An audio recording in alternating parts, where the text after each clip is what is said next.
I'm so impressed with my ability to move from a conference of 60 people to 400.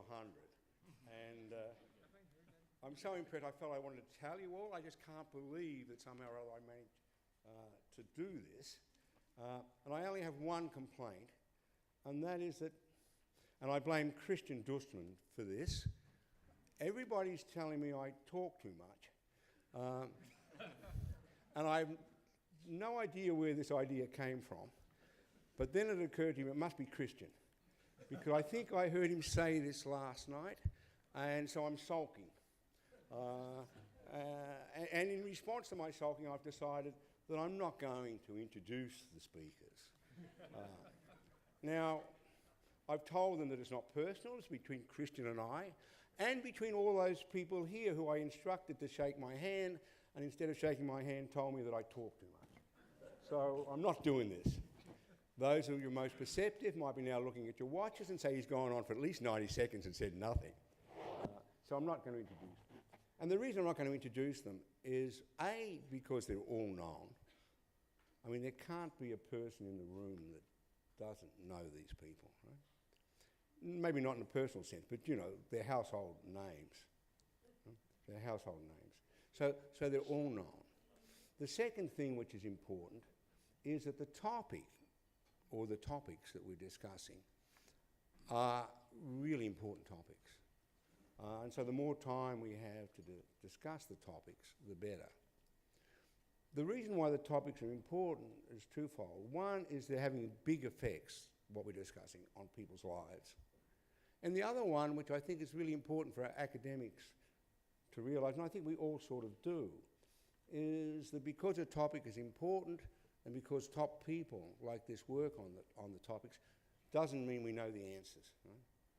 And so the more time we have to kick around these ideas, the better.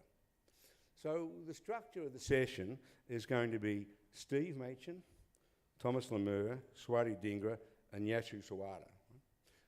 They're going to talk for 15 to 20 minutes each, and then we should have a long time for interactions between the audience and the speakers.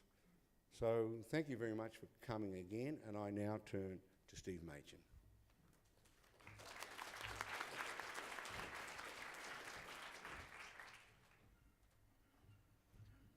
Okay, thanks. So I'm going first, and I'm going to try and set the scene a bit for this for the subject matter here about the panel session on inequality, technology, and jobs. So the kind of overall,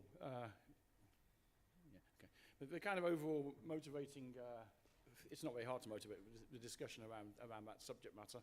But basically, I think it's kind of important to think about the way that labour markets have evolved over time. And so labour markets around the world are rather different now in a number of dimensions to what they were in the past.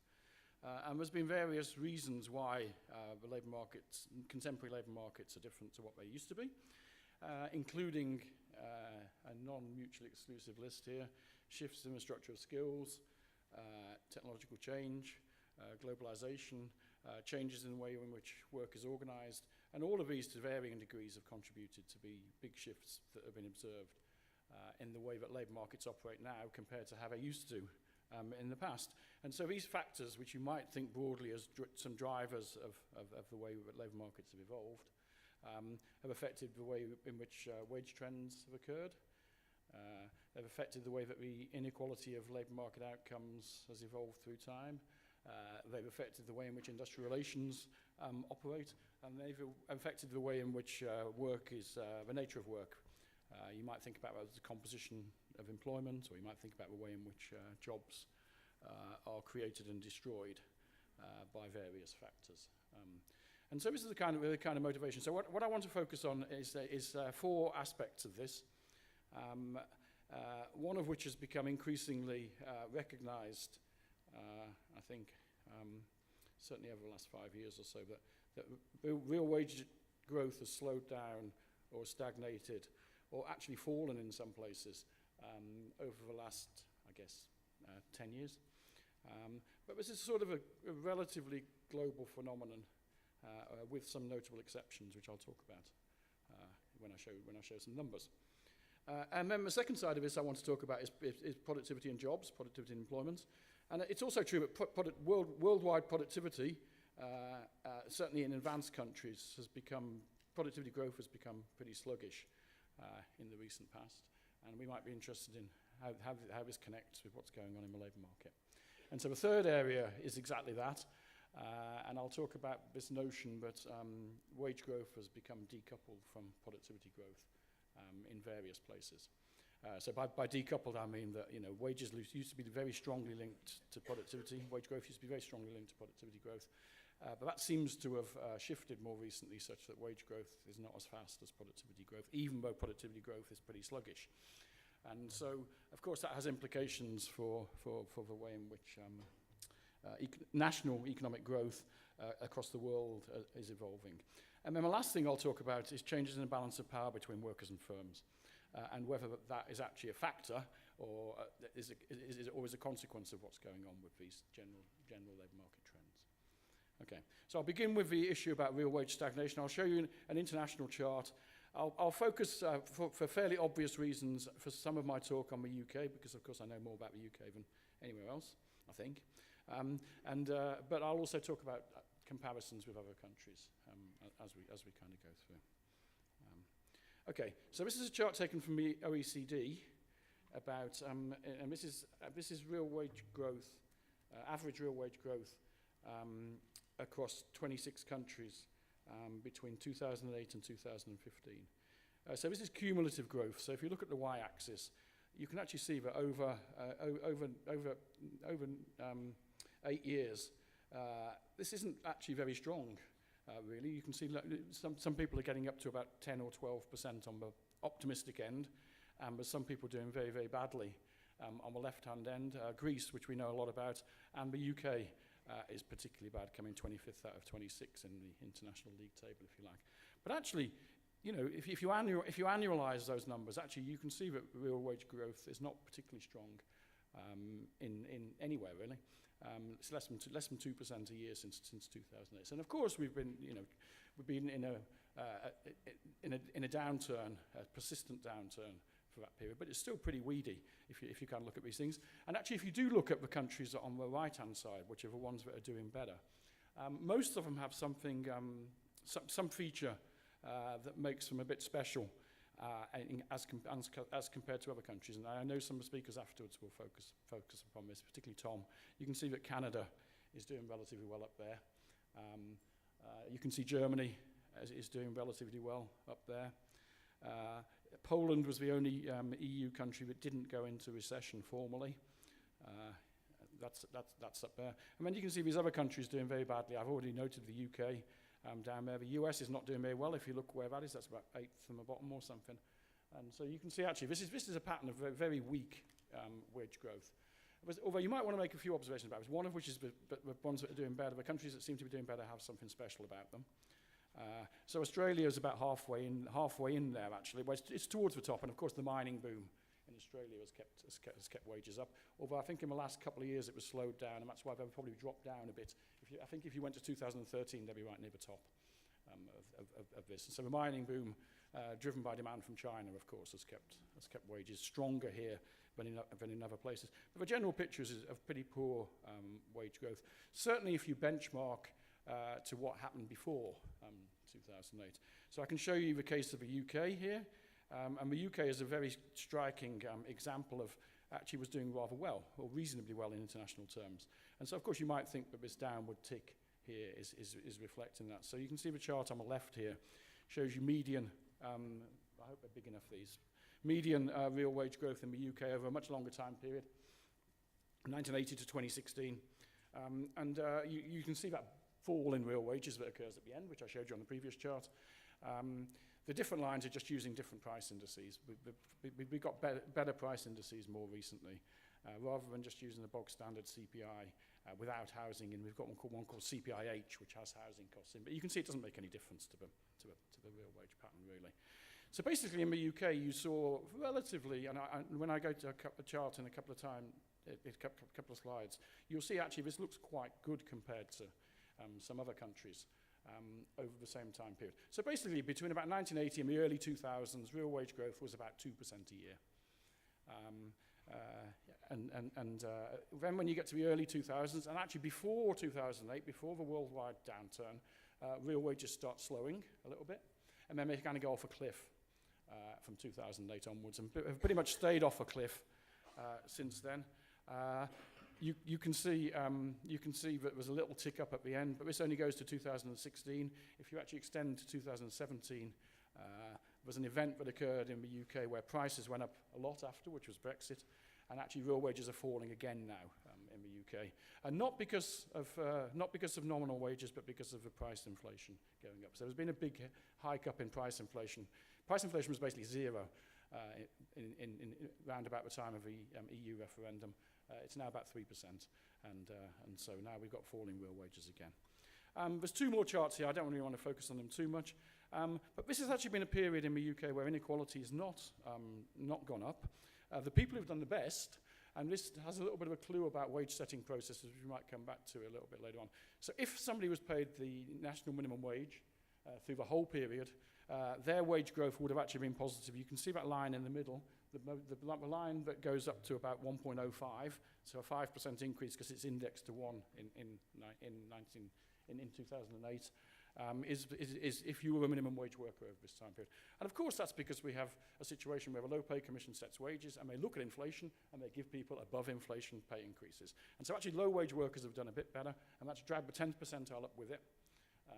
Because the minimum wage knocks up the distribution towards the 10th percentile. So actually the 90-10 has narrowed a bit over this time period in Britain. So this isn't a period where inequality has been going up. Of course, if you benchmark back to 1980, this small fall in wage inequality is dwarfed by the huge increase that we've seen before. Young workers are doing really badly.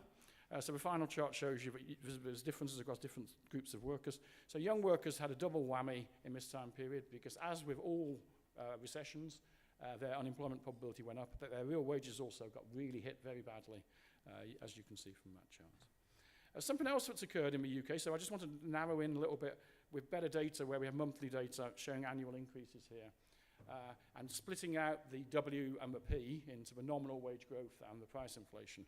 And so this sort of shows you what the two periods here in Britain. The left-hand side, where you can, so the solid line here is nominal wage growth, and the dotted line is price inflation. So on the left-hand side of this period, you saw real wages were growing because the nominal wage growth was above the price inflation. When you hit about 2009, they switch around, and then you see prices going up faster than wages.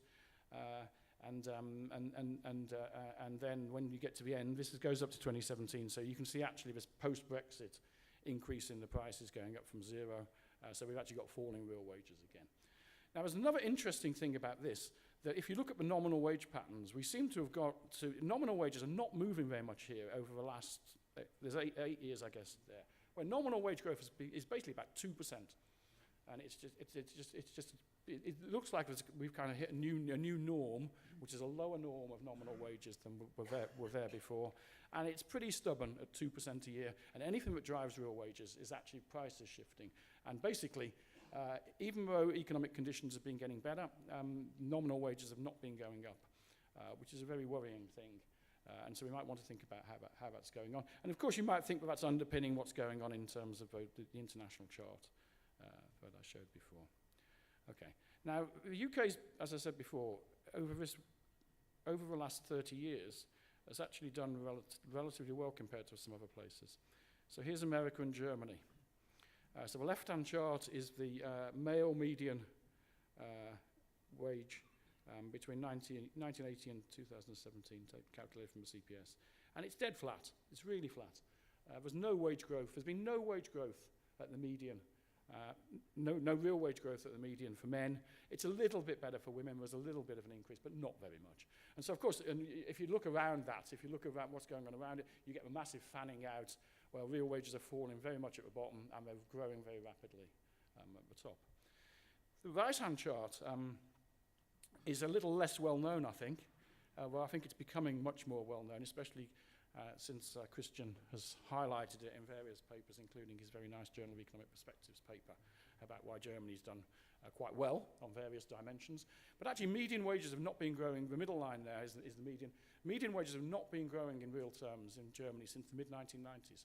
And I think that's not that well-known a fact, but it's becoming, as I say, it's becoming a fact that people see. So actually, this is also a feature of real wages looking pretty weak over the longer term as well. Okay. So this is important for the subject matter of what we're talking about in this session, of course. Okay. I'm going to go back to the UK again now, and here's productivity. Here's productivity performance since 1980. And so you can sort of see again, as you tracked into the 2000s, the productivity line actually tracks quite well with the real wage line until we hit the downturn.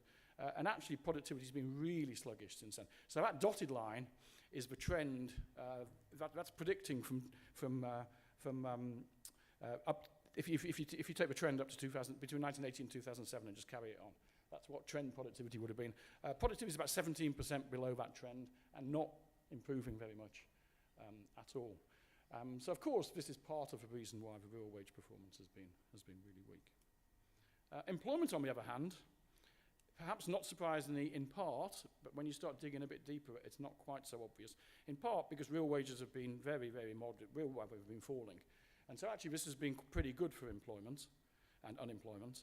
And so I'm back to the UK again here. So the left-hand chart is the employment rate. That's actually employment plus self-employment. And that's an important thing when we get to the right-hand chart here. But actually, we've got employment is at record levels, and the employment rate is at record levels in the UK right now. About 74% of the working-age population are in jobs of some sort. And you can see that the fall in the employment rate has been much less marked in this recession compared to the previous two recessions, including the early 80s recession, which had a huge shakeout of jobs, particularly in manufacturing. And there's many communities that have still not recovered from those huge manufacturing shakeout of jobs from the early 80s. The right-hand chart, I think, is very interesting. And so, again, I think Tom will talk about the US being really different on this, which is an interesting thing in his discussion. So if you look at the right-hand chart, that sort of more or less 4 percentage point increase in employment on the left-hand side is actually entirely due to self-employment. The whole increase has been people in self-employment positions. And if you think of self-employed, which the right-hand chart shows, if you kind of think about people in self-employment position, we tend to think of being two sorts of self-employed. There's the entrepreneurs, the innovators, who start up setting up small businesses that grow into the big companies of the future. So they have employees. The other sort of self-employment positions are where people can't get a job, and they're just a self-employed person by themselves. The entire increase is the second group here.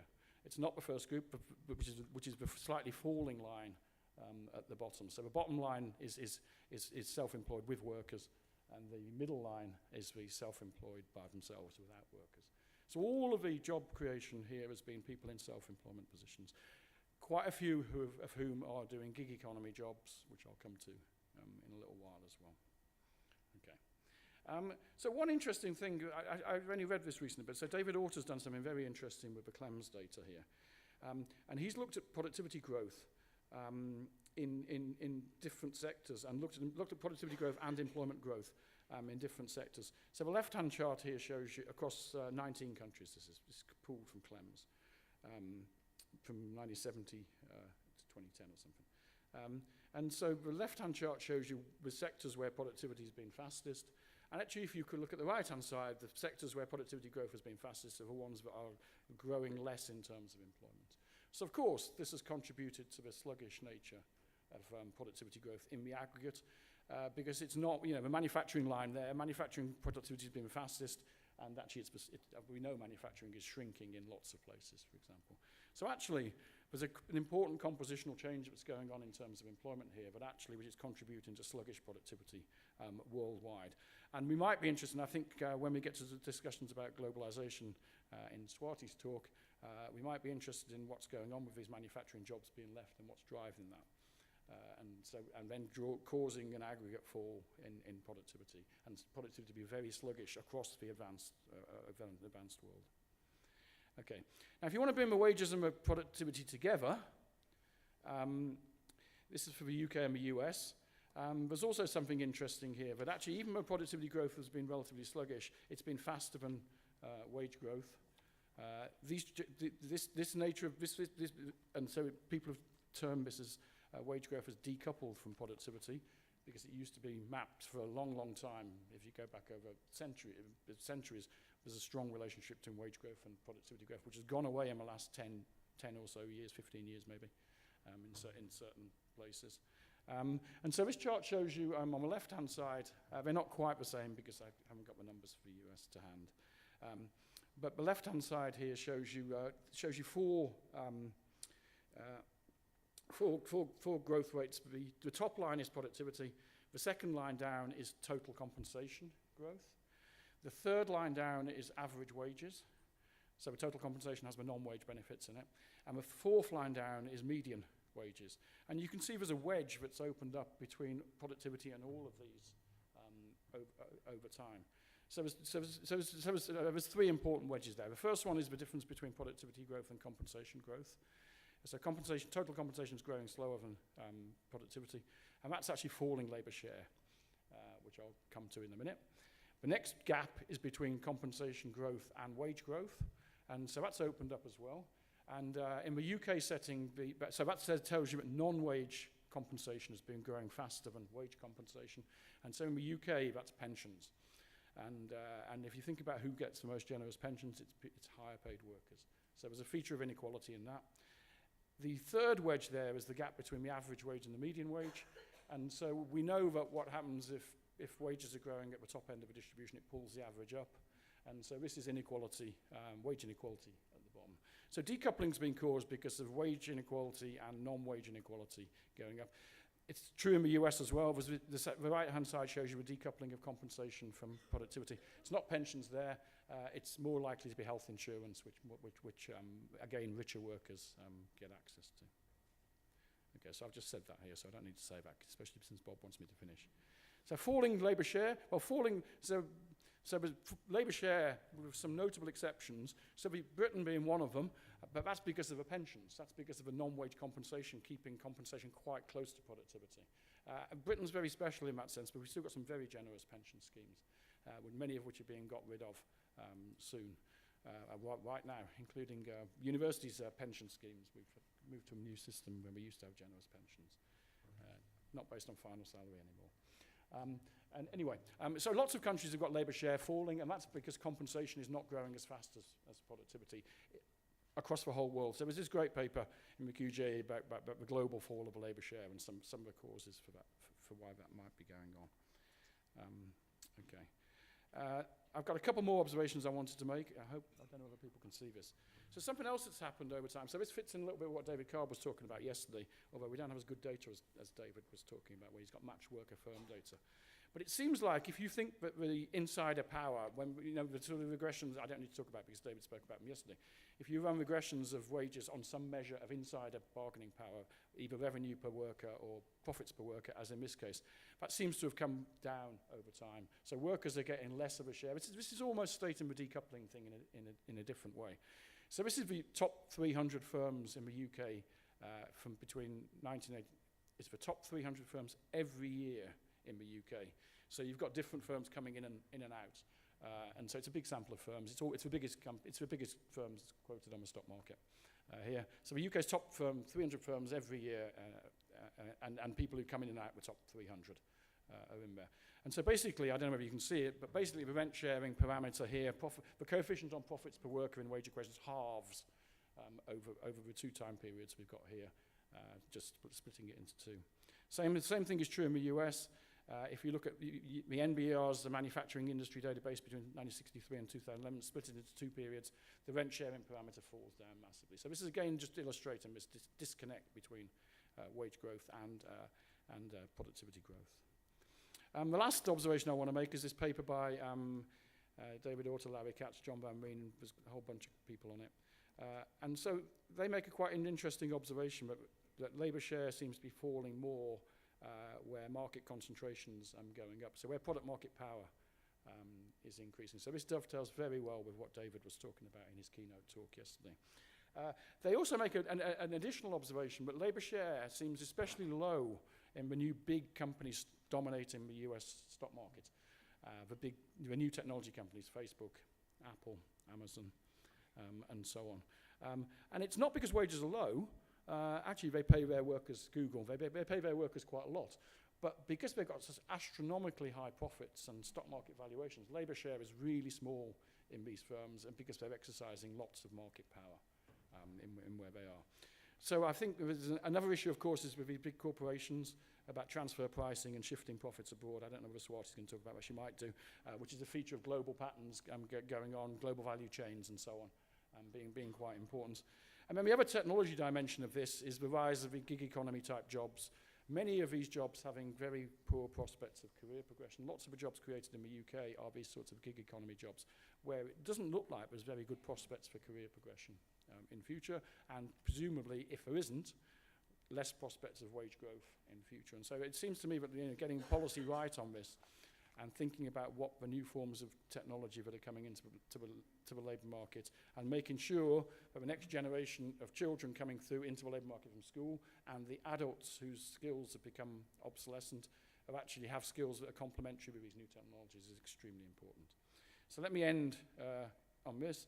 So I'm going to end with two questions to ponder, which I think the following speakers, of course, will give definitive answers to. So is the real wage slowdown, stagnation, except for its places, special circumstance places, something to do with globalization? Is the fall in labour share and weakened worker power due to new technologies generating product market power? So spoiler one is probably yes, but we don't know enough about how or why. And spoiler two is, guess what? Yes, but we don't know enough about how or why. But the guys are going to give definitive answers in a minute.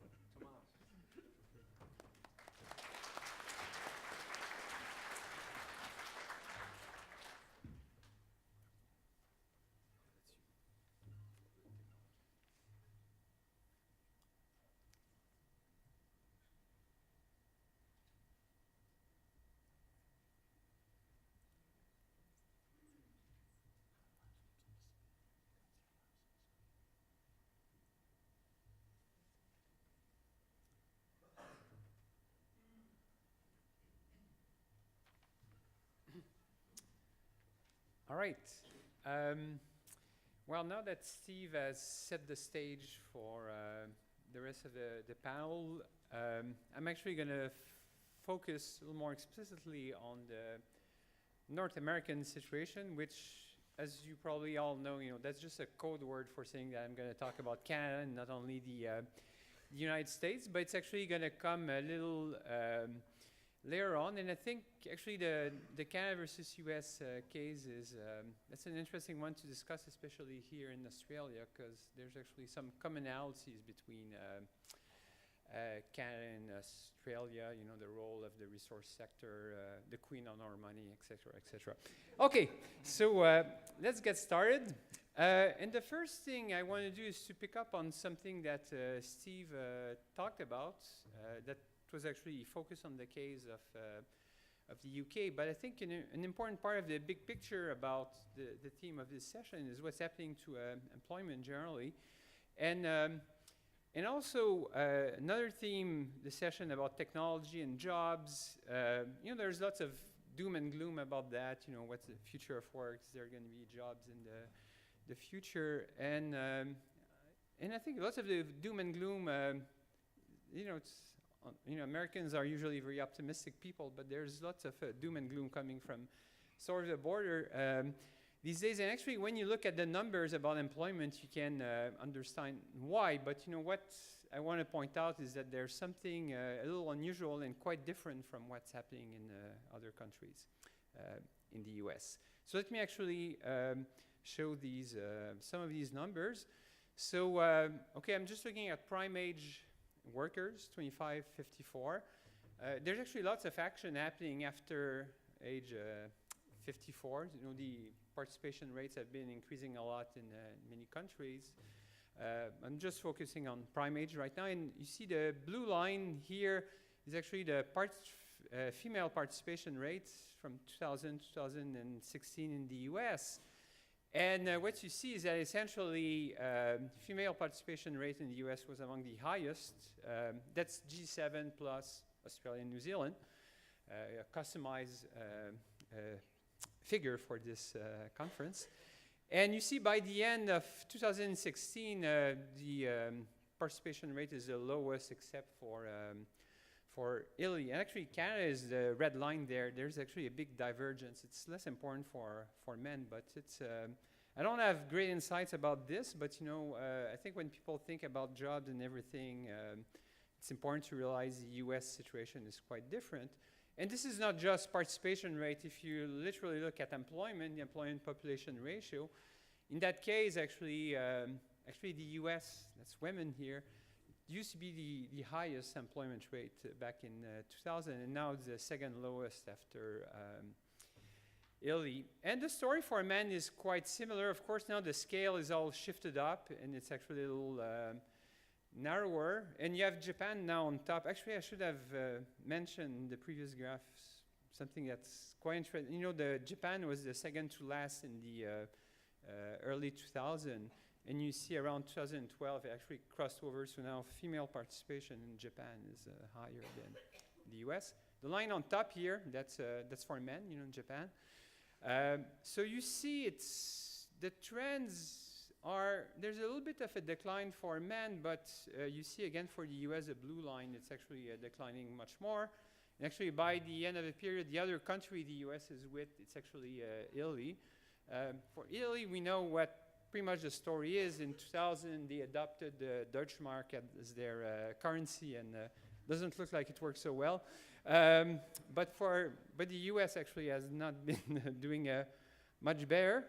So actually, if you look at employment, then you see actually the US now is beating Italy, and also has just caught up with Canada. But I think, you know, what this figure is kind of suggesting is that you see that the impact of the Great Recession was enormous in the US, larger than any of the other countries. So maybe something, the lasting effect of the Great Recession as opposed to technological change, etc. Okay, so that was my observations about employment. So now the two other things I'm going to do for the rest of the talk is first, you know, focus a little more on the wage inequality situation in the US. This is actually a follow-up on work I've done for a while with Sergio Firpo and Nicole Fortin. But essentially here, all I'm going to do is just update numbers we've done in the past, but you know, all the way to 2016 and 17. And I'm also going to try to get at some of the questions that Steve Machin just raised. So I just said get at the question, not answer the question. It's actually very important distinction. And some of the, and in particular, I'm going to show you what's the role of industry occupation, you know, both the, mostly actually the change in the occupation and industry structure, which may have to do with technological change or globalization, etc. Steve was talking about bargaining power, actually deunionization, and you'll see minimum wage still seems to have some impact. And then I'm also going to talk about more mundane explanation, composition effect linked to demographic change. So this is actually the wage distribution in just for men, you know, for, you know, don't have that much time, just focusing on men right now. The blue line, dashed blue line, that was actually the density of real wages in 1988 to 1990, while the red line is actually the latest data available, so 2016 to 14 to 16. First thing you see is that even for men, the minimum wage, so Steve was talking about that in the UK. I mean, in the US, it's definitely playing still a role at the bottom end. I mean, you see there's some bans there for the minimum wage. It's because the US really doesn't have at all a federal minimum wage. Well, there's still a federal minimum wage on the books, but in more recent data, actually, more than half of the workforce is on state minimum wage. So basically, a lower bar is the federal, and then the bar a little bit to the right tends to be the highest state minimum wage. So you see actually this movement at the bottom seems to be clearly linked to the fact that actually over that period, the minimum wage increased a bit. For those of you who know more about this, it was actually a low point, 88 to 90 of the minimum wage. You see in the middle of the distribution this declining middle, you know, the blue line going to the red line. But you know, the top end, of course, is doing fine. And here's another way of representing what's happening. And now I'm going to start giving you some results. So the red line is just plotting for each quintiles, you know, the change in real wages. So you see actually over that period, on average, there's a bit of an increase. And what you also see, the blue line there, so actually this U-shaped curve is kind of well known. The interesting thing about this blue line, it's showing you that just change in composition, industry, occupation, demographics has actually been contributing to a growth in inequality. So you see that by seeing that, you know, at the top, you know, the blue line is really high. So essentially, change in composition has boosted up wages at the top, but not at the bottom. So it doesn't really explain these curves there. So now if you start digging into the different factors, so here I'm just, this blue line, you know, I'm just dividing this up in the contribution of various factors. So talking of bargaining power, actually, over that period, we're reaching the very low bar for unionization in the US. In the private sector, it's definitely below 10%, but still over that period, it was declining. So if you look at the blue line at the bottom that looks U-shaped, actually the only thing that tends to explain the U-shaped change in the wage distribution is deunionization. So it really looks like workers in the middle, their wages went down quite a bit because of deunionization. And let me actually just point out on two other things. You know, if you look at I'm partly colorblind, but you know, if you look at the line just above the blue line, blue I can tell, with the little squares, so that's actually the effect of a change in the distribution of industries. And then there's this red line a little bit above the zero line with these little triangles that shows you occupation. So actually, if you look at industry and occupation, you see that the change in industry occupation mix has contributed somehow to the growth in inequality. So of course, you know, it could be technology, it could be globalization. Swati will talk about this, but it could be also some other factors. So let me actually add a few other numbers, but let me skip to the takeaway points here, which is, as I just said, you know, the change in industry occupation structure seems to explain some of the growth in inequality. But the point at the bottom, again, following up on Steve, is that actually in the US, the rising minimum wage, modest rise, and deunionization are still playing a big role. So these are sort of your traditional explicit measures of you know, institutions and bargaining power to some extent, but there's probably more happening than that. Okay, so let me end now with these Canada-US differences. One thing that Steve mentioned is that actually real wages in Canada have been doing relatively well over the last, I can't remember the period, was it the last 10 years or so? More or less, yeah. Yeah, something like that. And also inequality has also grown less. And as it turns out, actually, all the difference is concentrated over the last 10 years. So let me show you a few things about this. So first, starting from the late 90s to the mid 2000s, so just before the Great Recession, what you see, the blue line is the US, the red line is Canada. This is actually in real terms, it's actually, actually I've converted the Canadian wages on a PPP basis, so that's about 85 US cents per Canadian dollar. But what you see is that the wage growth is a little lower in Canada, but otherwise the shape is very similar. You know, it's kind of flat except at the very top where going much better. Now, if you look since then, it's actually a radical difference. I mean, first, the level of real wage growth in the US was, you know, zero or negative except at the top of the distribution. Well, if you look at in Canada, actually, it varies at different points of distribution, but it's a good 5-10%. And so it's only actually at the very top that there's not that much difference between the two countries. And if you actually look at women, it's actually quite similar. So you see again in the first period, the red line Canada is a little bit below. You see in that case, actually the very bottom is actually falling down in both Canada and the US. Well, actually in the more recent periods, you know, the very bottom is actually going up quite a bit, especially in Canada. Well, actually, if you look at the bottom, the distribution for women, it's about a 15% growth. And guess what? You know, if you look at the minimum wage here, I've averaged it for all provinces in Canada. So, so it kind of covers this period I was looking at.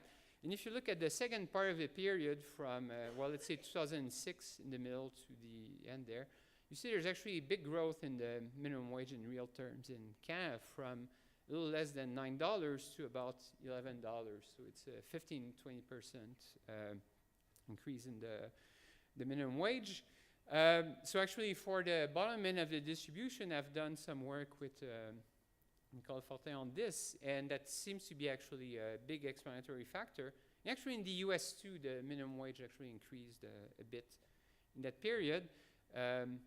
Both because of an increase in the federal minimum wage and also of the state's minimum wage. And now to end just with my connection with Australia, so in this work with Nicole, we also found that, you know, what was happening in the middle of distribution had to do, well, a substantial part of that seemed to have to do with the resource boom that we partly shared in common with Australia. That's actually my last graph here. It's actually showing you the evolution of real median wages in 5 Canadian provinces. My province, British Columbia, in 1997, you know, the blue line there, you know, had the highest median wages, followed by Ontario, the second one, the red line.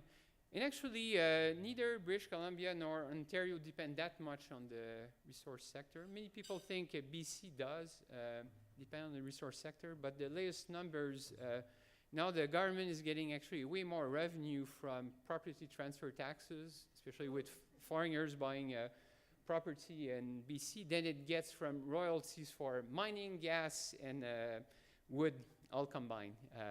So that's no longer natural resource or big industry. But the black line there, that's Alberta, and their resources are really important. That's all oil and gas. And you see now by the end of the period, so actually, essentially all the growth in median wages in Canada is coming from number one, Alberta. And another province that many of you may not know that well, the one with the little squares, that's Saskatchewan. And actually, it looks a little more like Australia because it's actually a mix of mining and gas there, while Alberta is really pretty much oil and gas only.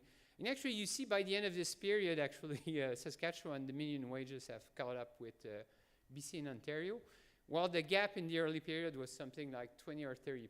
So actually, the gap at the beginning was substantially larger than the gender gap in Canada, and now it's completely gone.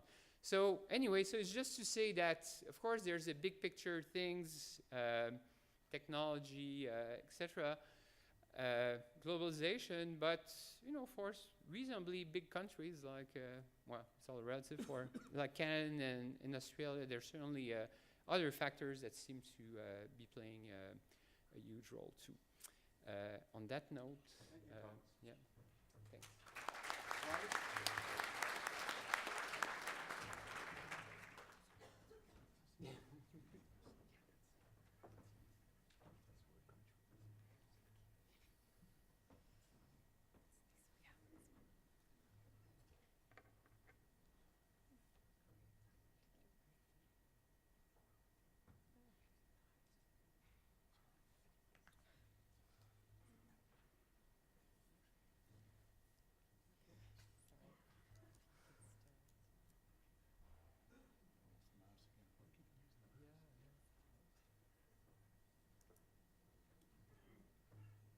So this is when I start talking. So I might start drawing some parallels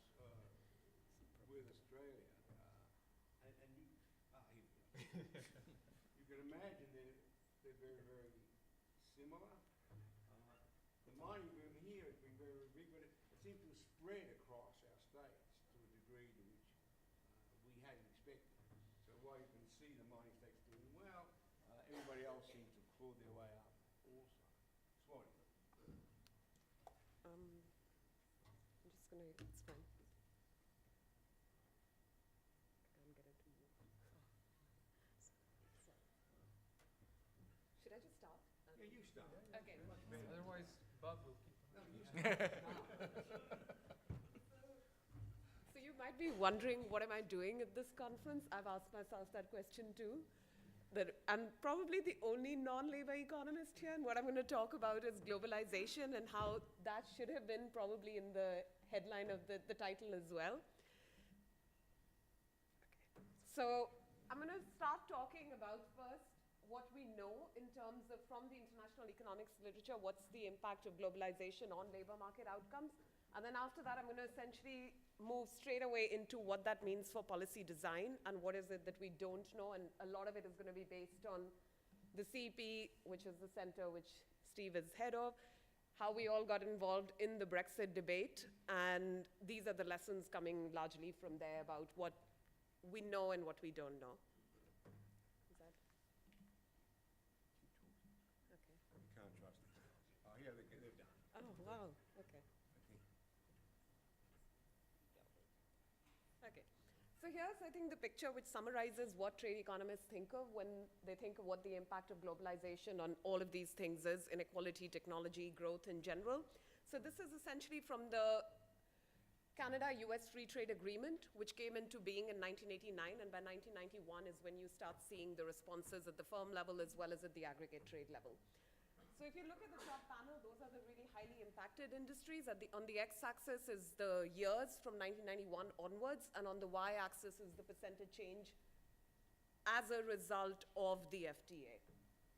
So if you look at this picture, what this is essentially telling you is, over this time period, as a result of the Canada-US Free Trade Agreement, there was about a 5 percentage point productivity growth that happened during this entire 10-year period. That's the calculation that Dan Treffler and co-authors have done.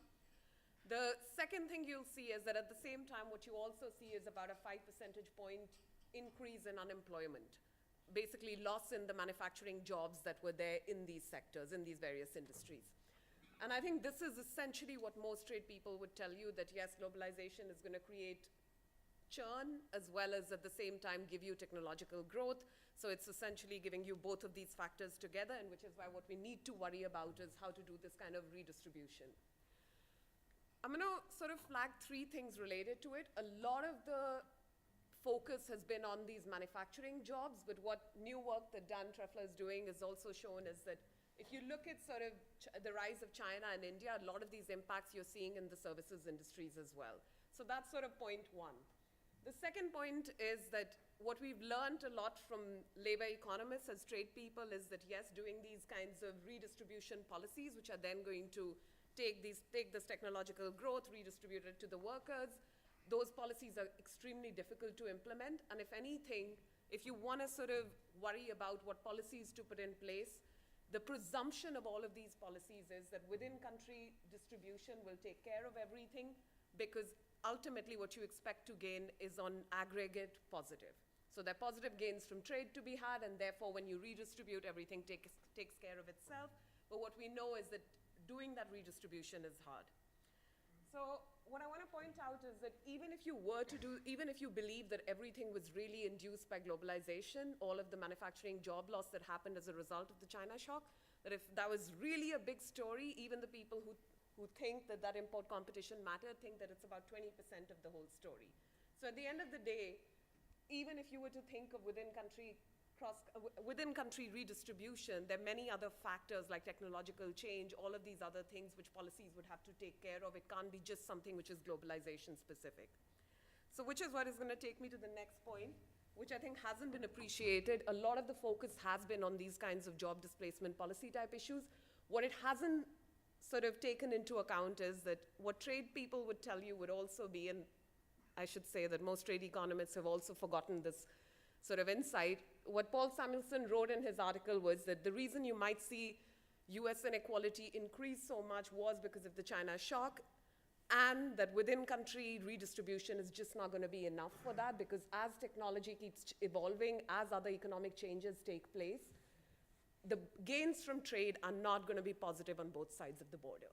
In principle, you can get negatives on one side and positive on one side, and what we know is that the WTO and many other international institutions are just not good ways of essentially doing cross-country redistribution. And some would argue that when you're seeing Trump essentially lash back at China and put up protectionist barriers, part of that is really a response to doing some kind of cross-country redistribution.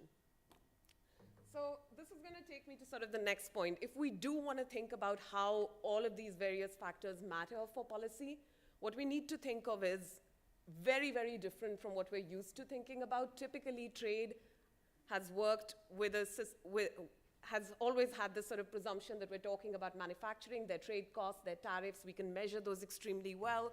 We can chart out what the differences across industries is.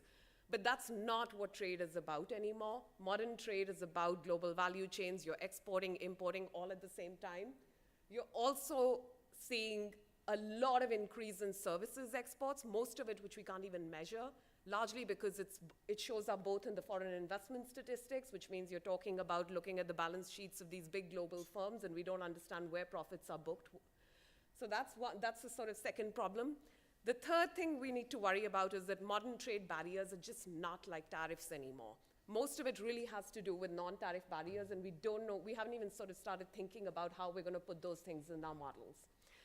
The reason that's really hard to do is because most of these non-tariff barriers are really, really different from each other. So on the one side, you'll see things like product market standards, which when you're signing a trade agreement, you want to somewhat harmonize or mutually recognize.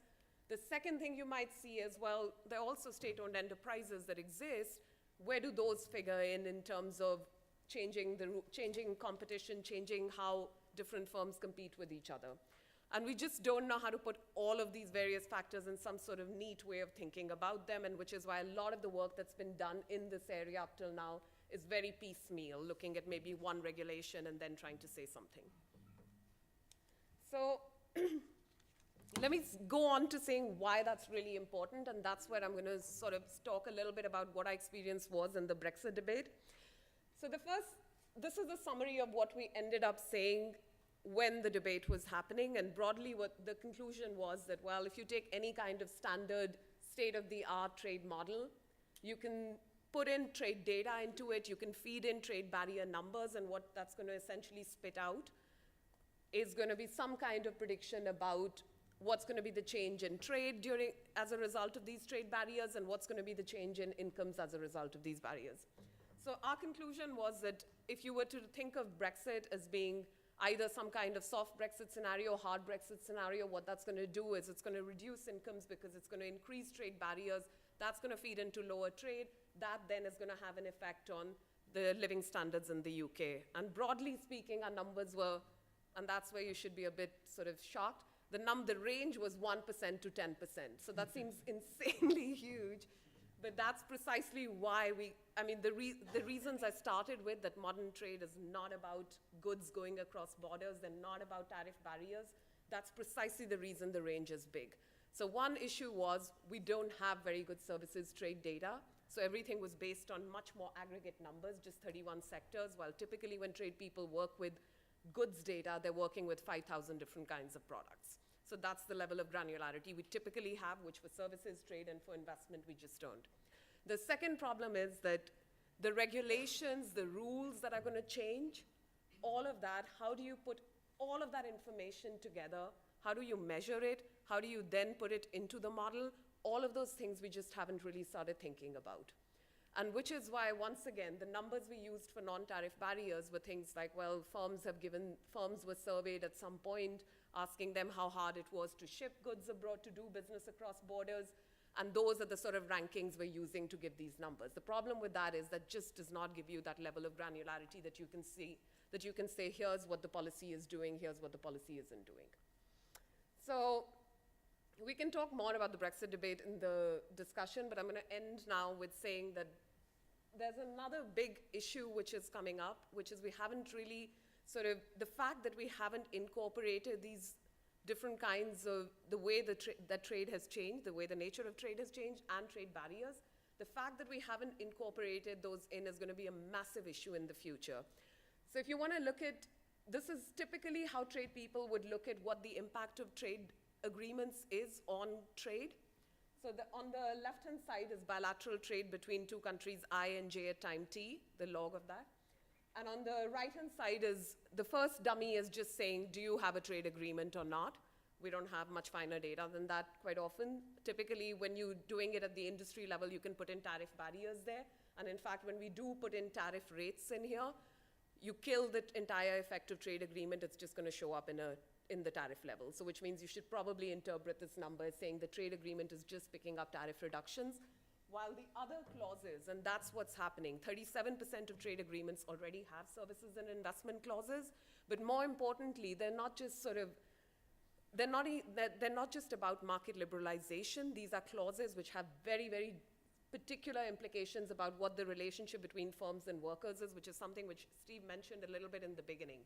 And I'm going to have my Australia plug in a moment, but just to give you an idea of that, which is that these kinds of clauses, these services or investment clauses, which are non-tariff barriers, which we don't understand extremely well, those pretty much double the effect of any kind of normal trade agreement. And they're particularly important for services trade.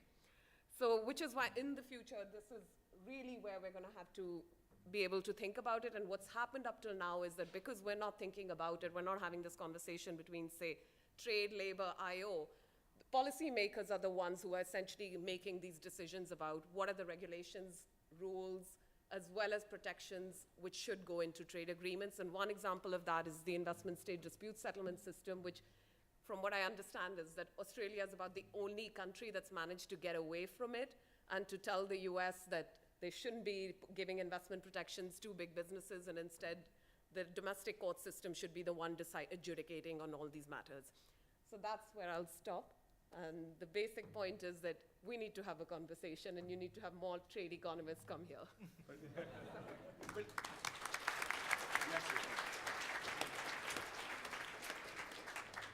But Swati, isn't it obvious why you're here?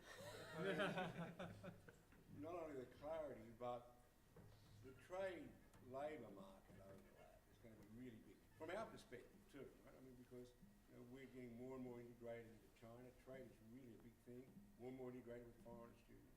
In fact, one of the things that's really nice that's going on now is that some of the labour market stuff's coming back into trade, and that's just going to be bigger and bigger. Do you want to start? Yes, Oh, yeah. Thank you very much for having me this really exciting conference and panel. And I realize I'm probably the only person in this room having a tie, probably one out of 300, so very minor 0.3% in this room. So I'm gonna deviate from previous panelists from the two aspects.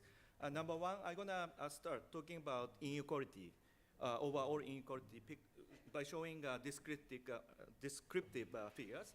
Number two, I'm gonna confine my attention to Asian economies. Okay.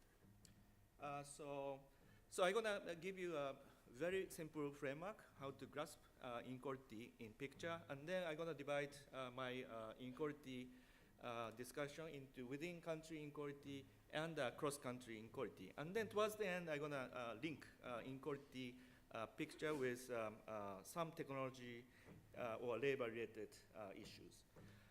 So this is the Philippines income density function based on family income and expenditure survey 2003. Basically, overall inequality in Asia, whole region, and developing Asian region, we can divide inequality, decompose inequality into within country and across country. Within country inequality, in order to capture the overall situation, we can see, number one, poverty index, looking at the bottom part. And number two, we can look at the middle range, middle class, what's the proportion of people. And then C, which is the top income. And then finally, D, we can look at the overall variation within each country. And then average of each country, we can also look at distribution, and this is something to do with across-country inequality. So I'm going to give you one by one what's the current picture of Asian economies. So poverty, so we can set the international widely adopted poverty line, which is $1.9 per person per day, converted by PBP. This is actually Martin Rebarion, or you may say Angus Deaton approach. According to $1.9 US based poverty line, so red indicates Asia and Southeast Asia poverty progress since 1980. So last 3-4 decades, we observe really dramatic decline in poverty ratio, headcount ratio, from 80% to less than 20%. South Asia is shown in blue. Again, we see a very slow trend of decrease, but recently we see this trend has been accelerated for even South Asian countries. So actually, tail end, poor segment of proportion seems to be dramatically declining. Number two, what about the middle range? So middle range, we can set another indicator. So we can set a person whose income or consumption falling between the range $10 per day up to $100 per day. So that definition is adopted by Homi Karas of Brookings Institution, previous World Bank. And we can compute using global household data. So according to Homi Karas or Brookings' latest report, actually enormous increase in numbers of people falling in this range in Asia and also proportion. Actually, global data tells us now, this middle income people, so this is an absolute number, out of the global middle income defined in between $10 and $100 per day, half of the people are now residing in Asia. And this middle income proportion will even increase over time. So that's the second picture. What about top income? So Thomas Piketty type of argument. So here we confine our attention to top 10% income. What's the share of income? So based on our database, microdata from Asian economies, we have 45 developing Asian and Pacific countries as our ADB partner country. Out of 45, we have 28 countries with high quality data, microdata. And we can track last quarter century change in top 10% share. Majority of countries we see increase. Some country like China, substantial increase in top income share. Okay. So finally, what about the variation? Here we simply adopt the Gini coefficient. And again, we look last quarter century change. So this is the last quarter change. And again, we observe Gini inequality substantial increase in majority of countries in Asia and Pacific. So these are the within country kind of movement of inequality. What about between country? Between country, we can simply look at variation of per capita GDP over time. So this is a density function. We confine our attention to mean of this density function. In order to grasp cross-country inequality over time, over the several decades, we can adapt the so-called Mankey-Roma-Weil convergence divergence figure. So this is a replication of the figure made by Taka Ito, and his paper published in our journal, MIT journal, Asian Development Review, earlier this year. So this figure simply take initial per capita GDP, 1970s GDP, horizontal axis in log, and then vertical axis is last 3 decades growth rate. Okay. What we can find. So data is plotted here. This is Japan. So Japan is a highest income country. Japan is followed by other 4 so-called dragon economies, Korea, Taiwan, Hong Kong, China, and Taipei, China. So we see convergence or decreasing cross-country inequality. However, intriguingly, we see another set of countries who couldn't reach this trajectory. Oh, by the way, triangle is China. So China is also seems to be on this trajectory of convergence to the high-income economies in Asia. However, other set of countries, so actually Thailand, Malaysia, and Myanmar, their trajectory is a little bit off and seems to be trapped into middle income range. So this is so-called the middle income trap, and this is a big concern. Okay. Middle income trap, this is a big issue when we talk about overall inequality in Asia. We did a very simple analysis in our flagship report, Asian Development Outlook, came out April this year. We simply take the last half-century cross-country data. This is global data, not only Asia, but also Latin America and other countries covered. And we subdivided initially, around 1960, initially middle-income country. So we condition our sample to this initially middle-income country, and then subdivided those who stayed in middle-income stayer, and also those who became high-income over 5 decades. Then we did growth rate decomposition. Clearly, we can see the yellow part, TFP share of growth is substantially different. So actually, we argue, together with other background, more careful econometric analysis, we argue productivity improvement is really key for a country to overcome middle income trap. In order to increase productivity, innovation, and human capital investment, as well as setting an enabling environment through better quality infrastructure. So these are the key to overcome middle income trap or overcome cross-country income inequality. Then let's talk about within country inequality again. So again, this is what we have found. Incidence poverty overall decline in Asia, and middle income class became thicker, and top income share also increased slightly over all Asia. So, and then overall disparity Gini coefficient became bigger.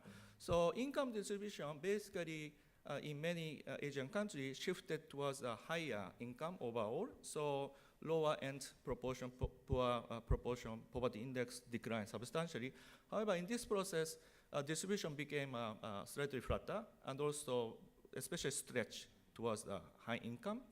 And indeed, if we compare family income, FIES, Family Expenditure Income Survey of Philippines, 1998 and 2012, over almost quarter century, we can see incidence poverty decline substantially. Middle income defined by $10 per day to $100 per day increased, and top income share increased slightly, and overall Gini coefficient increased slightly. So overall picture of Asia and the Philippines experience really consistent. So now we'd like to talk about what happened. These people, what kind of people with what type of job affected by this moving distribution. So we can employ labor force survey. Actually, we can compare 1990 labor force survey and 2015 labor force survey from the Philippines. And then so this is a share of each different employment status. We can see employers, not much change in share. However, we see a slow increase in regular worker proportion, and then a decrease in self-employed. So, so seeing this, I'd like to connect this subdivision of employment type and income distribution change. So again, using 1988 and the 2012 FIES, now I draw same figure of income distribution for each different employment status. Top left is self-employed people. Over the quarter century, we don't see much change. Top right is a regular worker, either employed by private sector or government. We see, distribution became moving towards a more middle income range. And finally, employers, company owners, we see a substantial increase, again, towards a more higher income range.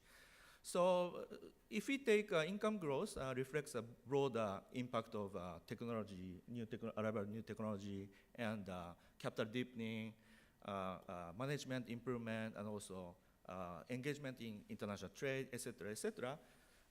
Then we may say, this broader technology affected regular worker and company owners, not really self-employed people. We can do another decomposition of income inequality by taking some decomposable measure. Here we took the income inequality measure of decomposable employment measure, and we can decomposable income distribution measure, and we decompose income inequality towards the education gradient. So again, last few decades, we compare China, India, and major countries. Income inequality decomposed by education, and this is the proportion of inequality, overall inequality, which can be explained by education inequality. We see a substantial proportion can be explained by education inequality, and also this proportion is increasing over time in all countries under consideration. So another kind of cutting, we can see income inequality increase in Asia seems to be driven by inequality in human capital. So probably it's a long-term intergenerational trajectory we see here.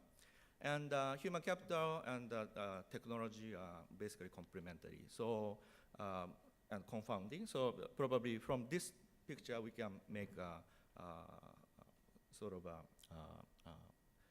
likely hypothesis that arrival of technology also through labor market affecting income disparity.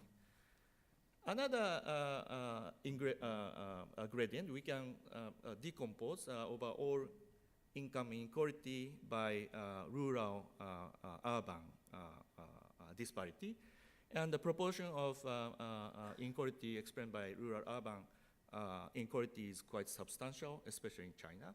So actually, changing in income distribution should be viewed as built from the structural change from urban-based economy into rural, from rural-based economy and a traditional model of production to urban-based and modern model economy. Then some fundamental question, why we should care about the inequality. Inequality trickle-down effect of poverty reduction is undermined, and globally we set government and international institutions set a sustainable development goal, and sustainable development goal number one is poverty reduction, so inequality may be really a binding constraint for achieving poverty reduction. Also, inequality and poverty may itself undermine growth. So these are the policy consideration. And inequality in human capital that may reflect some credit market imperfection, because poor people, they don't have collateral, they cannot invest in human capital. So this is something to do with the misallocation of human capital and resources. So this distortion should be eliminated. And inequality will lead to lack of trust in society and leading to weak institutions. Also, politically, populist type policy may be driven by inequality that may generate a short-term impact on the economy, positive impact, but long run or medium term, these are the set of harmful policies. So these are the reasons why we should care about inequality. Actual policy responses, of course, some type of broader affirmative action policy, poverty targeting, these are the library discussed, designed, implemented, and employment-friendly growth, East Asia model, Flying Geese type model, or a second or third industrial revolution type of model can be facilitated. However, in general, direct distribution policies are quite difficult. So finally, I'd like to post this final slide, talking about the potential important role by infrastructure, right infrastructure investment. Partly because I'm from ADB, and ADB main job is to provide big concession loans to client countries to invest infrastructure, especially energy, transport, and ICT. Infrastructure basically sets the enabling environment for overall development, and especially if carefully done, it can facilitate inclusive growth. So that is a point. And of course, RCT-based infrastructure evaluation, these are very difficult by nature, so largely evidence is lacking. But there are very interesting impact evaluation, rigorous analysis in literature. For example, Robert Jensen used the mobile phone network expansion in coastal Kerala in India. He found this generates a substantial welfare gain to the very poor fishermen. And Gonzalez Navarro, Cantana Domecq, they did RCT-based evaluation of road asphalt pavement project in Mexico. They found that generated a huge increase in property value of poor community. And Dinkelman's AER article, she looked at the rural electrification project in South America, and she found this can really facilitate the female labor market participation. Donaldson AER paper is something to do with the role of big railway infrastructure or transport infrastructure that facilitate equalization across rural, urban sector. And finally, Esther Duflos, John Market paper published in AER, using a very neat natural experimental, experimental situation in Indonesia, and she found big impact of elementary school construction in community that facilitate school attendance and also led to a significant increase in wage. So I think infrastructure, if carefully made, that can play a very important role to soften adverse direct impact of arrival of new technology. And also not to mention cross-country variation, cross-country inequality. Innovation was very important, as I mentioned. In order to facilitate innovation, high quality or high-end infrastructure, especially ICT infrastructure, has been and will be playing a critical role. So I will stop here. Thank you very much.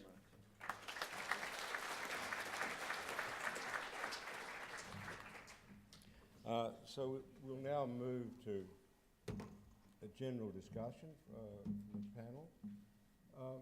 I just want to say just a couple of quick things. When I listen to the talks, I mean, one of the things that's always sort of interests me is the lag in our understanding and the lag of our focus. So one of our prime ministers said recently, I don't want to live in a country which doesn't make things. And he was talking about manufacturing. And I sent off a tweet and said, what is manufacturing? Because 6% of people work in manufacturing.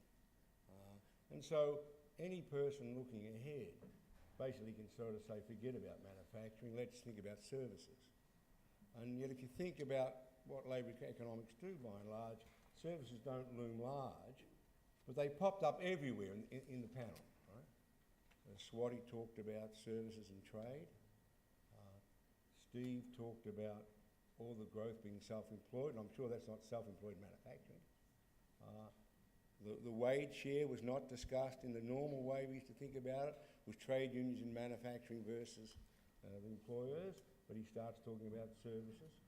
So services are sort of everywhere.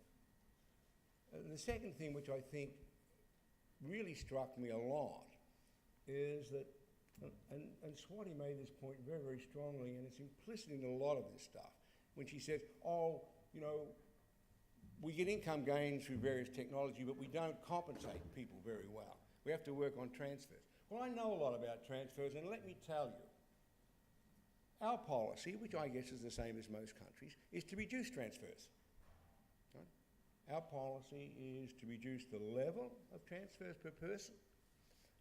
That is, we're trying to cut real benefits and that sort of thing, and try and narrow the focus.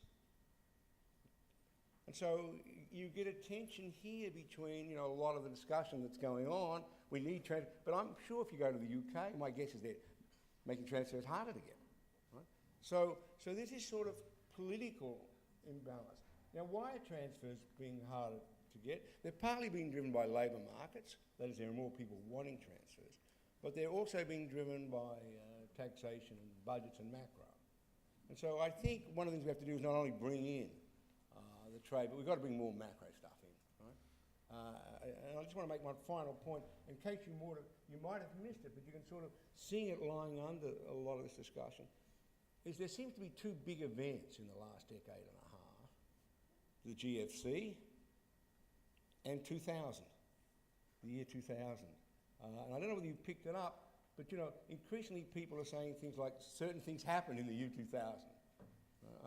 Steve had a picture on the year 2000, right? You had a thing for the women's thing falling in the year 2000. And yet, so I say, I know what happened in the year 2000. Do I? And so that seems to have disappeared as well. So with those few comments, let's open the discussion from the floor. I'll take statements, I'll take questions, but as long as they're nice and short.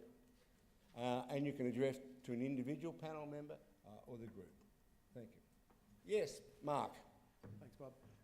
Question really directed to Steve about the self-employment share. So while you were presenting, I just pulled out that piece of technology called an iPhone, went to the OECD website, ran down a few countries, and it looked like UK is the only country with a trend rise in self-employment. Virtually every country, certainly Australia, certainly the US, certainly Japan, are all falling, and countries like Germany, France are stable. So it seems to me like you've got a case of UK exceptionalism, and it's a bit hard to therefore pin that to the gig economy, given that's a global thing supposedly. Neat, good. See. Why don't you answer it? Well, yeah, I mean, one thing that's different in the UK is the tax incentives are very skewed towards self-employment. But of course, that skews it towards gig economy jobs as well, because there's various independent contractors who are taking on people and labelling them as self-employed in the gig economy. So it doesn't really matter the gig stuff, whether it's in the formal employment or self-employment. But of course, it's a feature of that there. But the tax incentives are very skewed towards both for employers to have people classified as self-employed and for the self-employed individuals themselves. Well, of course, they don't get many of the other benefits, pensions and unemployment benefits and so on as well. And so, I agree. Yeah. So when a question's addressed to a panel member, other panel members can jump in, right? It's a free-for-all. Mm-hmm. Okay? Yes? My name's Carol. Carol. I had a question for Steve, really, a kind of reflection. So what you're showing for Britain is unemployment rates falling heavily, employment rates really high, but wages not very high currently. So in terms of people's well-being, which kind of is important to people, it seems to me this is not a great well-being picture. But that maybe leads on to the question about scarring. So if you think the scarring actually comes, which relates to David's point yesterday, if the scarring actually comes from being made unemployed in a period with a big depression, then you may be less worried that people's well-being at the moment is bad because at least they're working. And I just wanted your reflection on whether that might have changed over time, or your kind of reflection on that. I don't know. I mean, it's a good thing that employment's at record levels and unemployment's at much lower in this downturn compared to the previous two downturns. And it's a good thing that people are doing gig economy jobs rather than being unemployed. Completely. That's right. I didn't want to give the impression that wasn't the case.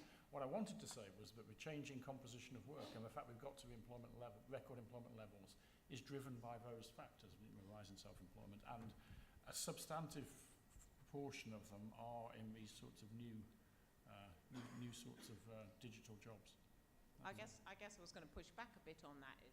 If a lot of this employment is sitting in call centres, or a lot of this employment is very kind of uncertain how many hours you're going to be doing in the gig economy, that doesn't seem to me necessarily wholly a good thing. And it was that was the Yeah, I'm not sure it's a big rise in call centres in particular. I mean, domiciliary care, practically about 60% of people in domiciliary care are on 0-hour contracts, for example. And so that's the kind of thing where the big increases are. And I presume people aren't especially happy about some dimensions of that. That's probably right. Yeah. One of the points that relates to one of your pictures, Thomas, is that there's still a tendency of people to think about employment and unemployment, and not think about the huge withdrawals from the labour force that go on. So if you look at, say, the US labour market has been tremendously successful. The unemployment rate is unbelievably low. You look at the employment side, it still hasn't got back to pre-GFC, or if it has, just, right? Yeah. And that also goes to this transfer issue as well, that you've got to be really careful now increasingly, I think, whether you focus on whether people have lost the job and then what happens to them, whether they're in the unemployment statistics or not. And if they are not in the unemployment statistics, in what state are they in? If they're 18 doing a university degree on their way to PhD, who cares, sort of thing, right? But if they're on this one. So that, I think, is something that's becoming much more sensitive. And that must be true with a lot of countries, right?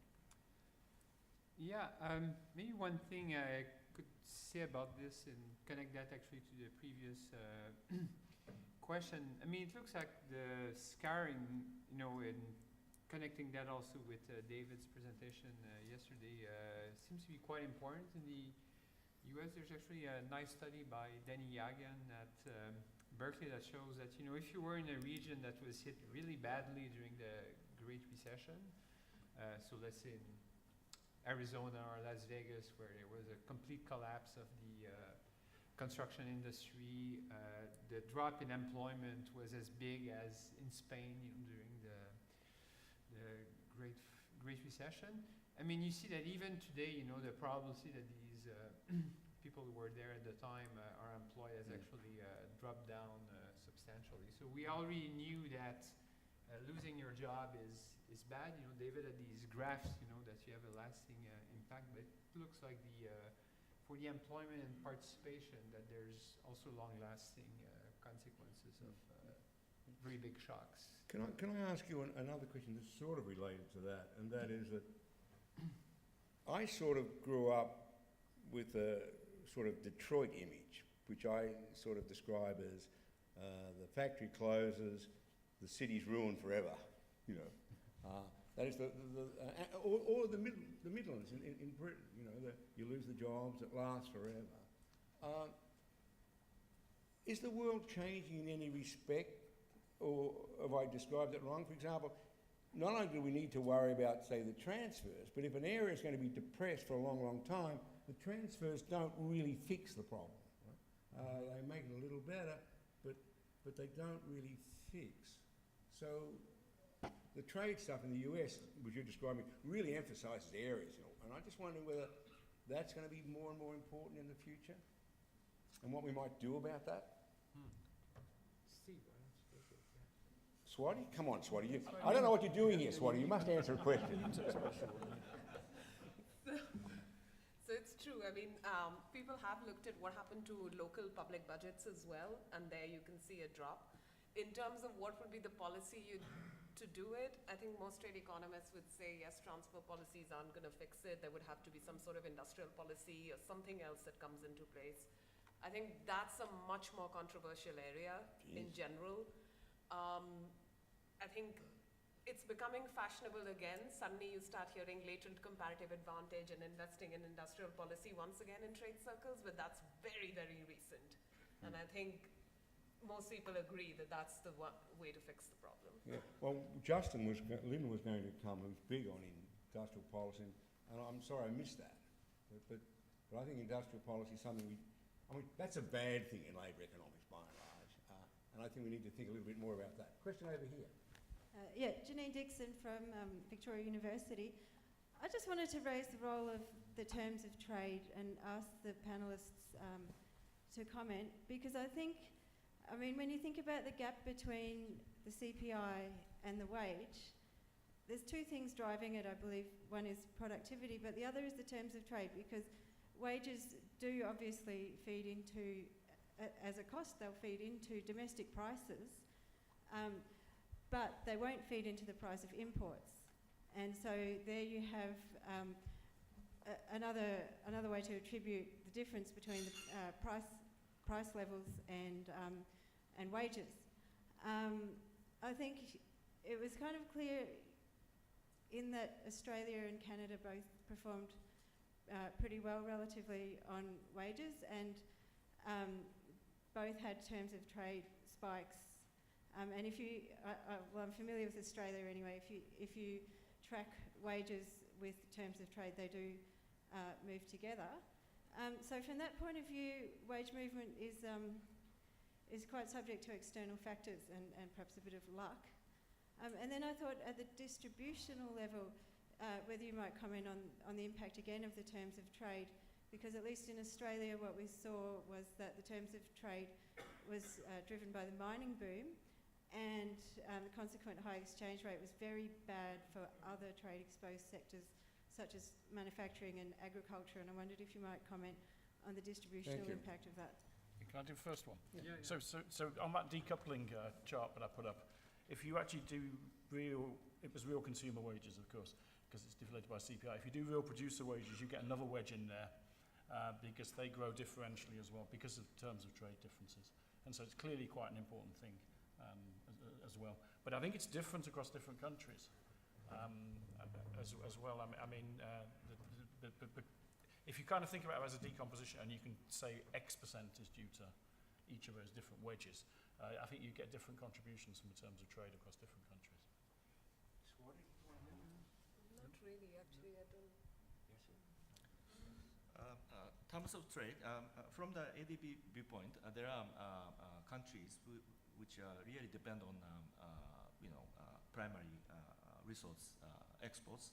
For example, Central Asia, Azerbaijan, Kazakhstan, so much depend on oil exports. So in that sense, oil price fluctuation, change in terms of trade, that can make immediate impact on overall economic activity. So actually, in that channel, directly, indirectly, wage earners and non-wage earners, as well as people in rural sectors, overall negatively affected by this big terms of trade change driven by commodity prices. So I think that's one issue. Very big in Australia. But another thing, Central Asia, knowing this, government really respond by dramatically controlling exchange rate. So this year, Uzbekistan devalued currency by 50% suddenly. So this policy response in real policies arena, we should also take into account. Gigi?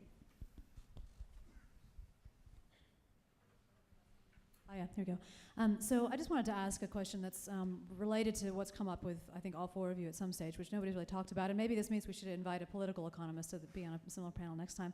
Although I think the trade economics perspective is good too, which is basically to what extent do you think some of the trends that you're documenting here that are illustrating that there are problems happening at the lower end of the distribution, potentially explicable by just declining efficacy of some of the political accountability mechanisms that are in place in certain countries. Now, you were just talking about a country that has enacted policies that are reacted to particularly bad situations, including to people who are, lower in the income distribution. But I mean, anecdotally, certainly, we've seen less political accountability to whole group aggregate welfare objectives and more, choices in the political realm that really have not favored people who are struggling. So I just wonder whether, you've thought about that. And the second thing was just a small thing about health. There's been increasing obesity, there's been increasing disability take-up rates, particularly in the US, and, with the opioid epidemic and whatnot, I wonder to what extent is that, differentially impacting on people who are at the lower end of the wage distribution, who just, they're not working because they are sick.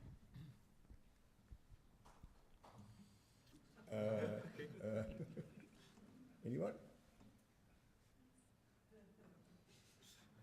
Actually, that's already critical, fundamental question. It goes back to some of this goes back to the spatial dimension. Certainly in the US, where there's there will be opioid epidemics and stuff in certain places that are causing real problems, and and that has been connected by people like David Autor and David Dawn to the labour market prospects in plenty of those places, I think, and so it's obviously very relevant. I think nobody really commented on it because I think we all kind of agree that that's a relevant issue.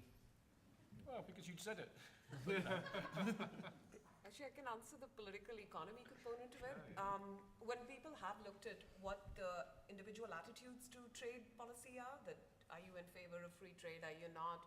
It does tend to be the case. I mean, these are like broad correlations that you can see that if there are labor market adjustment policies in place, people tend to be much more pro-trade. So in that sense, I think that effect possibly is there. We just don't, I'm not aware of anything which is really sort of conclusive in that respect. Over here, is it?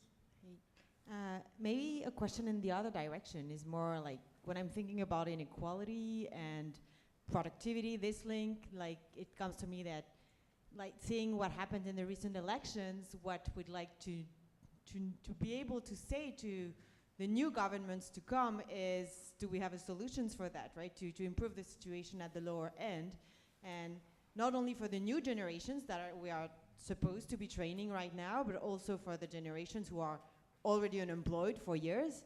Like, it seems to me that the only solution that we have to offer is like to improve training, like vocational training, both for old people and young people. Do you see any other political solution to offer to the governments, or yeah? Nothing again. Okay. I want to ask a question to make everybody answer, right? I mean, I just don't think you guys are earning. I just don't think you guys are. You got to do this one? No, you can do it, yeah. I just don't think you're earning your money. And the question I want to ask you is the following, and it sort of relates to David and his brothers, as it were, right? If you walk around the streets and you talk to David and David's brothers, at least, they start talking about where are the jobs coming from. They all talk increasingly about a world in which there won't be enough jobs. They always talk about a world where jobs have to be shared, that sort of thing, right? Now, if you go into good departments of economics, as it were, people don't, they sort of push you out the door. They don't answer that sort of question. And yet, underlying a lot of what's been going on in this discussion is, in fact, that question. It's not been the technology side so far, it's been the trade side and so on. It's been the GFC, it's been the depth. But, there is a sense in which people are worried about the technology. And popped up in your talk, Steve, right, about, you can work for Google and get a good wage, but not many get work.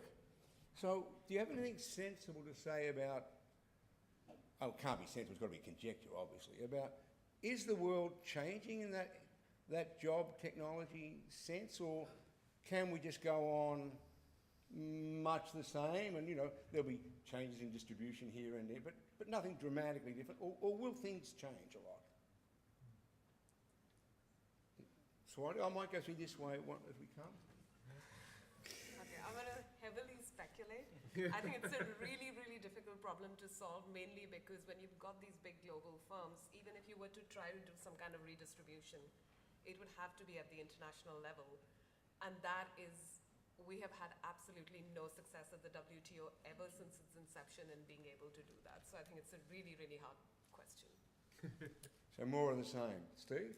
Yeah, without a crystal ball, to gaze into. Yeah, look into it. What do you think? You can take the doomsday kind of position, or you can be a bit more optimistic, I think, and think that actually, labour markets have adapted to technical change over centuries, and they've just changed the composition of jobs. I mean, jobs get destroyed, but new jobs come along, and and it's not obvious to me necessarily that these new forms of technology, of course, they're different, and they're probably going to cause different jobs to go. It's a bit speculation, but I think some of this is relevant. That the idea of a hollowing out of middle jobs that's happened so far because of the substitution of computers for routine tasks. The idea that it might actually be moving up a skill distribution now with the sorts of new technologies that are coming along, this probably makes some sense. It's lawyers and accountants, so radiographers is a good example of the sorts of new technologies that are coming along that presumably will get substituted. But that's the same kind, but I don't view that as radically any different from, it's different sorts of jobs that will go, but different sorts of occupations will come along as well. You might have said that in 1928. Yeah. And then what happens? We get a major recession. It goes on for a long time. Yes, but we get out of that essentially from World War II. You don't see anything as dramatic as that? Well, I don't have a crystal ball to gaze into the future and tell you exactly what's going to happen. But I don't see that it's radically that different from what was going on. I do think the point about firms operating in global markets is really important, and global value chains where they're linked, coming from often developing countries through the same firms coming into different countries, and that presents a much bigger challenge. But I think that's kind of much more related to the shifting balance of power between workers and firms, and so of course that gives firms much more power over their workforce than in the older days. Well, I'm not going to answer your question, but I'm going to point, the good jobs thing. There's interesting work that shows, David was talking about that yesterday, but then there's also all these spillovers of having good job. Maybe it goes back to your Detroit kind of example, and that actually, there's now mounting evidence that this is quite important too. My colleagues, Bozier and Green, have actually shown that there's really big spillovers to the rest of the local economy when you have the good jobs. Moretti and Greenstone have looked at these $1 million plants, when cities are trying to attract, BMW plant or whatever. And this, there's no question that besides the fact that these jobs are paying well, it does have very major spillover effects in the, and actually right now, I don't know if some of you have heard about that, but this whole thing, it's actually in North America, because Amazon announced a couple of months ago that they would have this second North American headquarters, who both US and Canadian cities have been bidding like crazy for that. So there's, I think it's, and actually that's another example. Not all of Amazon's jobs are great for sure, but you see it's no longer GM or etc. But that's, I think these big firms, big jobs, it's not like it's completely disappearing. Yasu?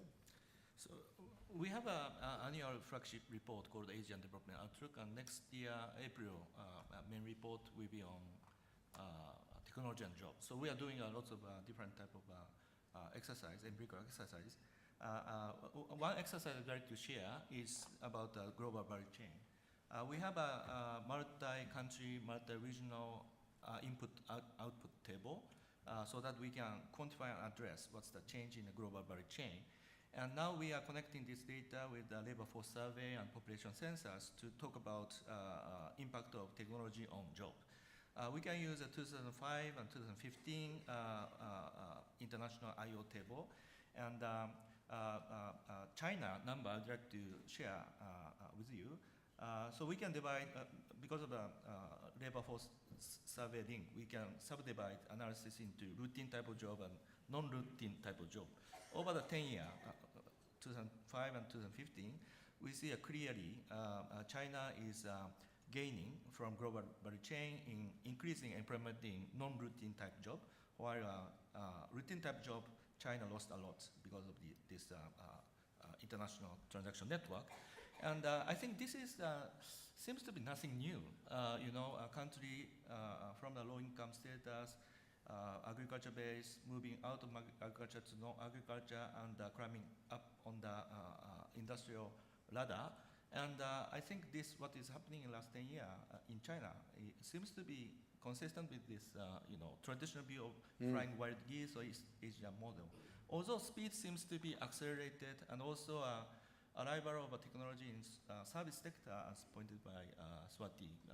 I think these are emerging new type of aspects, but I think overall, China moving up a ladder, and then Bangladesh became a huge government apparel exporter. Because of this, female labor market participation has been facilitated. Now parents started sending daughters to school, so elementary school, gender gap nearly disappeared, and all the social indicator became dramatically improving in Bangladesh. So I think this kind of big picture seems to be unchanging. Yeah. Okay, good. You made showed us trends in employment and unemployment, but you didn't make any comments about underemployment or labor underutilization. How does that fit in with inequality? This is going back to the link between employment and unemployment. And Yeah. in this country, there's a lot of concern now about a lot of people who seem to be underemployed. Well, if you look at the answers to the questions in Labour Force survey about whether people want more work in Britain, there's quite a lot of people who say they'd like to work longer hours than they are currently contracted to. And it's also the case, I think, that plenty of the sort of gig economy jobs as well, that people are doing it as second jobs to top up their income from their first job. So clearly the fact that in the British context, which is what I know about, that we're at record employment levels and very low unemployment levels, there is a substantive number of people who would like to work longer hours, and that's higher than it was 10 years ago before the downturn. So there is something in that. And that may well actually be causing downward pressure on wages as well. The extra bit over and above the unemployment. Well, actually, just another point, something I should have perhaps mentioned when showing these graphs about the employment rates. Despite the fact that the fraction of people employed in the US has not been doing so well, if you look in terms of hours of work, hours on average are still substantially higher in the US. So it's more of an interesting mix, with a lower fraction of people compared to most other large countries having a job. But when you have a job, then the hours are substantially higher. Okay, so I might wind it up with giving each panel member a chance to say something they forgot to say, or some reaction to somebody else, or even pass if you want. So I'll begin with Swati. Okay, I'm actually curious. It's more like a question for the labor economists. I haven't heard any discussion about tax policy, basic income support, national whatever profit fund, etc. Is that something that you guys think about, or? We actually haven't said much about labour supply. It's true, and tax credits and so on. Yeah, of course, yeah. I could respond by saying, is this something that you trade guys think about as well? But the point is that if you listen to the trade stuff and so on, one of the things people often say, we'll give tax concessions in area A, or B, we're worried about the low paid, so we'll give them we'll redesign. So tax is important, but my feeling is it's apart from using the tax data to document the sort of things we're generally talking about, income distribution and so on, there's not that much going on that's very radically different, except that the transfers are falling in general. That's my feeling. Thomas, do you agree with that? Or? Yeah, I think that's probably true that the general and also the type of transfers have been increasingly be linked to employment per se. So in the US, one of the biggest program now is the EITC, which is helps you if you work a little bit, but if you don't work at all, it's not. Our government. Actually, our government certainly believes that if they cut high income taxes, and they're not that high, that everybody will suddenly work harder. Right? And that is a labour market thing. And by and large, there's not a lot of debate about that sort of thing. And we are in the process of reducing top rates. But whether it makes that much difference to how the economy performs, I have no idea. Do you want to make some sort of comment before we wind up? Thomas, anything else you want to say? Oh, actually, on that, the U.S. evidence is that you know, when you have higher tax rate at the top end, you know, it creates lots of work for accountants, tax lawyers, etc. But you know, in terms of how much people work, you know, often at the top end, when you look at the data, I mean, people are already working lots of hours. So you know, by the idea that by cutting taxes, you're going to get them at that part of the distribution to work more. It's probably bad for tax lawyers, but otherwise, I don't think it has so much Yes, so impact. did you want to add something? So I moved out from academia in Ivory Tower into international organization. Now I'm head of research department of ADB. I think doing some type of replication of what have been done in US or Europe with Asian data, that's one kind of natural way to proceed and expand empirical research in Asia and Pacific region or Pacific Rim countries, including Australia.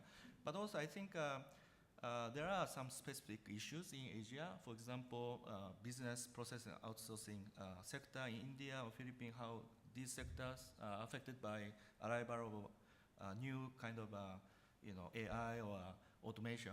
So this kind of issue is really important, not only academically, but also from policy arena, and also technical vocation training, impact assessment, rigorous impact assessment. These are really indispensable. And I see lots of huge demand in international organizations like ADB, some technical work and high quality work. And so I feel there is a huge arbitrage opportunities between academia, especially in Asian Pacific region, and international organization, not only ADB, but also probably World Bank. So this is one message I'd like to convey. And if you're interested in doing some work related with ADB, you are more than welcome to join. So please contact me, including other panelists. Okay, we'll finish with the advertising.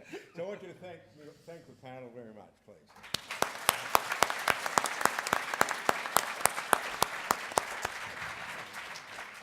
We now go to lunch.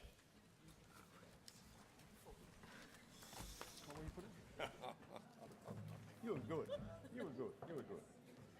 I didn't mean to offend everyone. No, but you should offend more. I mean, we want to make it interesting. The more insult, The more insults, the more insulting, the better. In general, there are